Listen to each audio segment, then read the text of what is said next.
സങ്കീർത്തനങ്ങൾ അധ്യായം 80.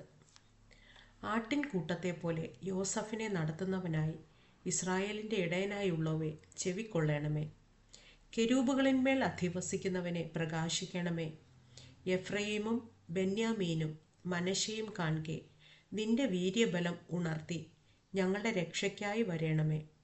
ദൈവമേ, ഞങ്ങളെ യഥാസ്ഥാനപ്പെടുത്തണമേ.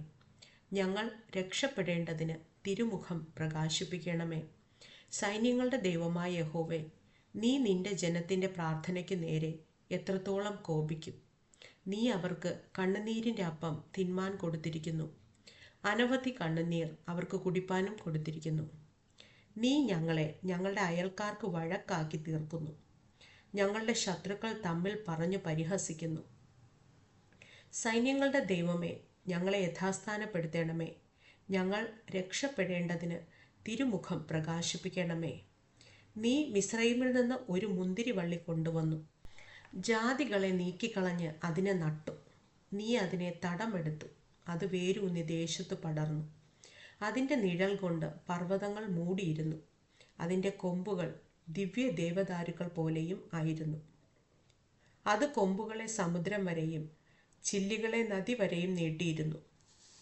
വഴി പോകുന്നവരൊക്കെയും അതിനെ പറിപ്പാൻ തക്കവണ്ണം നീ അതിൻ്റെ വേലികളെ പൊളിച്ചു കളഞ്ഞതെന്ത്? കാട്ടുപന്നി അതിനെ മാന്തിക്കളയുന്നു. വയലിലെ മൃഗങ്ങൾ അത് തിന്നുകളയുന്നു. സൈന്യങ്ങളുടെ ദൈവമേ, തിരിഞ്ഞു വരേണമേ. സ്വർഗത്തിൽ നിന്ന് നോക്കി കടാക്ഷിച്ച് ഈ മുന്തിരിവള്ളിയെ സന്ദർശിക്കണമേ. നിന്റെ വലം കൈ നട്ടിട്ടുള്ളതിനെയും നീ നിനക്കായി വളർത്തിയ തയ്യെയും പാലിക്കണമേ. അതിനെ തീ വച്ച് ചുടുകയും വെട്ടിക്കളയുകയും ചെയ്തിരിക്കുന്നു. നിന്റെ മുഖത്തിൻ്റെ ഭത്സനത്താൽ അവർ നശിച്ചു പോകുന്നു. നിന്റെ കൈ നിന്റെ വലത്തു ഭാഗത്തെ പുരുഷൻ്റെ മേൽ, നീ നിനക്കായി വളർത്തിയ മനുഷ്യപുത്രൻ്റെ മേൽ തന്നെ ഇരിക്കട്ടെ. എന്നാൽ ഞങ്ങൾ നിന്നെ വിട്ടു പിന്മാറുകയില്ല. ഞങ്ങളെ ജീവിപ്പിക്കണമേ.